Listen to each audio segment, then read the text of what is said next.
കാമരാജ് കോൺഗ്രസ് UDF-ലേക്കെന്ന പ്രതിപക്ഷ നേതാവിന്റെ പ്രഖ്യാപനം നിഷേധിച്ച വിഷ്ണുപുരം ചന്ദ്രശേഖരൻ. കത്ത് നൽകിയിട്ടുണ്ടെങ്കിൽ പുറത്തുവിടാൻ UDF നേതാക്കൾ തയ്യാറാകണം. NDAയ്ക്കുള്ളിലെ പ്രശ്നങ്ങൾ പരിവാർ പ്രസ്ഥാനങ്ങൾ പരിഹരിക്കും. 14 വയസ്സ് മുതൽ സ്വയം സേവകനാണ്. വഞ്ചനാപരമായ നിലപാട് താൻ ഒരിക്കലും സ്വീകരിക്കില്ല എന്നും വിഷ്ണുപുരം ചന്ദ്രശേഖരൻ വ്യക്തമാക്കി. വിഷ്ണുപുരം ചന്ദ്രശേഖരനും കാമരാജ് കോൺഗ്രസും NDA വിട്ട് UDF-ലേക്കെന്ന പ്രതിപക്ഷ നേതാവ് VD സതീശന്റെ പ്രഖ്യാപനം പൂർണ്ണമായി തള്ളുകയാണ് വിഷ്ണുപുരം ചന്ദ്രശേഖരൻ. UDF-ൽ ചേരാൻ കത്ത് നൽകിയിട്ടില്ല. അങ്ങനെ ഒരു അപേക്ഷ നൽകിയിട്ടുണ്ടെങ്കിൽ പുറത്തുവിടണം.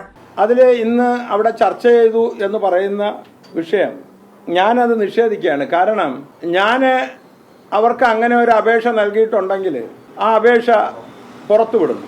വിഷ്ണുപുരം ചന്ദ്രശേഖരന് UDF-ൽ എടുക്കണമെന്ന് അപേക്ഷ കൊടുത്തിട്ടുണ്ടെങ്കിൽ അത് പുറത്തുവിടും. NDAയിലുള്ള അതൃപ്തികൾ പരിഹരിക്കാൻ തനിക്ക് കരുത്തുണ്ട്. അല്ലെങ്കിൽ പരിവാർ പ്രസ്ഥാനങ്ങൾ ഇടപെട്ട വിഷയങ്ങൾ പരിഹരിക്കും. രാജീവ് ചന്ദ്രശേഖർ പല പ്രശ്നങ്ങളും പരിഹരിച്ചിട്ടുണ്ട്. നിലവിൽ രാജീവ് ചന്ദ്രശേഖർ നൽകുന്ന പരിഗണന അനുസരിച്ച് മുന്നണി വിടാൻ തയ്യാറല്ല. UDF നേതാക്കളുമായി രാഷ്ട്രീയ ചർച്ചകളും നടത്തിയിട്ടില്ല. NDAയെ സംബന്ധിച്ചിടത്തോളം എനിക്കുള്ള അഭിപ്രായ വ്യത്യാസം പരിഹരിക്കാനുള്ള കരുത്ത് എനിക്കുണ്ട്. അല്ലെങ്കിൽ എൻ്റെ പരിവാർ പ്രസ്ഥാനങ്ങൾ അതിലിടപെട്ട് എന്റെ വിഷയം പരിഹരിക്കും. മുന്നണിയിൽ നിന്ന് ചാടിപ്പോകാനുള്ള അതൃപ്തിയില്ല. 14ാമത്തെ വയസ്സ് മുതൽ സ്വയം സേവകനാണ്. അതെന്നും അങ്ങനെ തന്നെ ആയിരിക്കും. എനിക്ക് മറ്റൊന്നിലേക്ക് ചാടിപ്പോകാനുള്ള അതൃപ്തി ഉണ്ടോ എന്ന് ചോദിച്ചാൽ അതില്ല.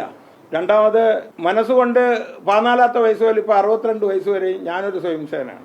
ആ സ്വയംസേവനത്വത്തിൽ തന്നെ ഞാൻ ഉറച്ച് ജീവിക്കുന്ന ആളാണ്. എന്നെപ്പോലെ ഒരാൾക്ക് അതിൽ ചെന്നെത്തിയാൽ നിൽക്കാൻ എത്ര ദിവസം കഴിയും എന്നുള്ളതൊക്കെ എനിക്കറിയാം.